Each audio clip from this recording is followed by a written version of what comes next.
Баршаңызға сәлем. Бүгін сіздермен молочная девочка тортының рецептімен бөлісетін боламын. Ол үшін видеоны соңына дейін қарап, менімен бірге дайындаңыздар.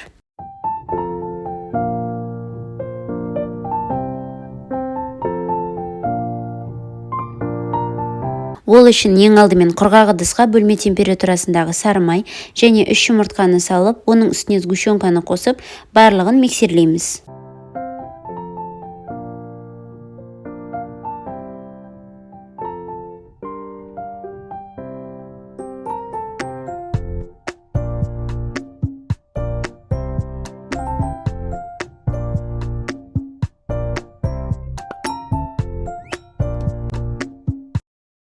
Сұйық массамызды дайындап алған соң, оның үстіне ұн мен қопсытқышты саламыз. Ең алдымен ұн мен қопсытқышты електің ішінде араластырамыз.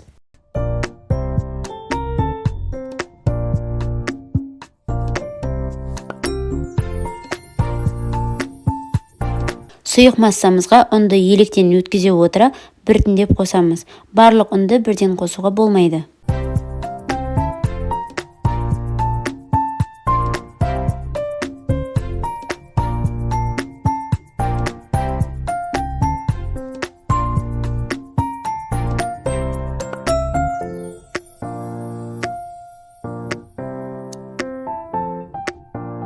Енді ұнымызды жақсылап миксерлеп аламыз.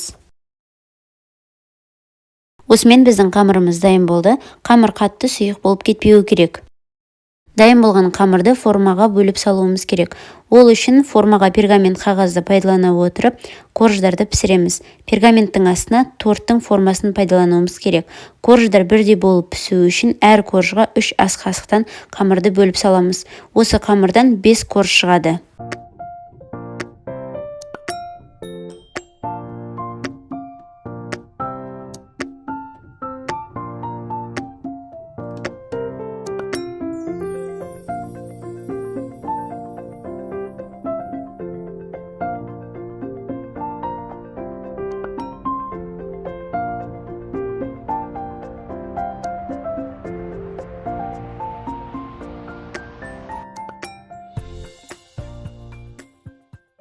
Корждарымызды пісіріп алдық. Енді оларды суытып қоямыз. Корждар суығанша торттың кремін дайындаймыз.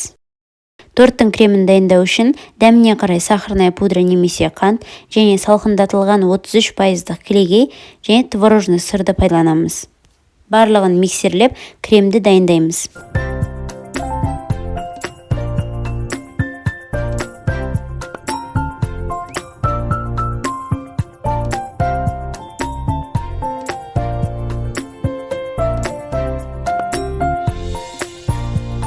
Осымен біздің креміміз дайын болды.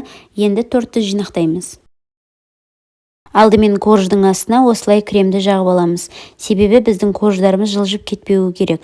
Бірінші коржды қойып, оның үстіне кальцоны кигіземіз. Торт бірдей болып шығу үшін кальцоны пайдаланғанымыз дұрыс.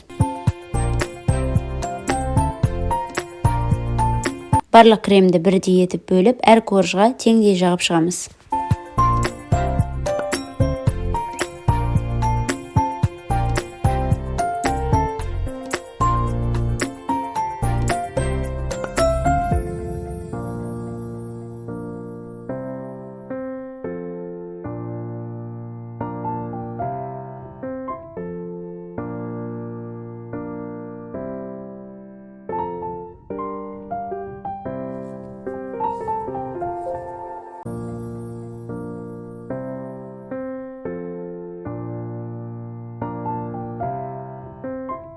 Торттың соңғы коржына кремді жағып алған соң, тортты 1 сағатқа тоңазытқышқа салып қоямыз.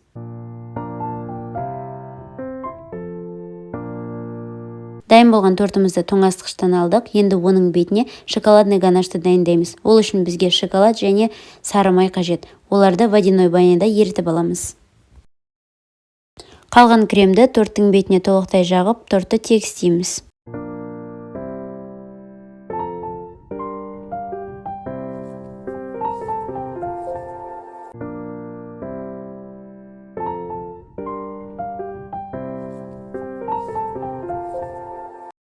Торттың бетіне дайын болған шоколадный ганашты құямыз. Ганаш қатты ыстық болмау керек, оны алдын ала суытып алыңыздар.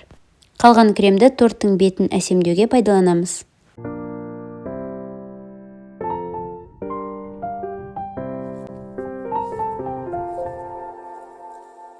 Осымен біздің тортымыз толықтай дайын болды.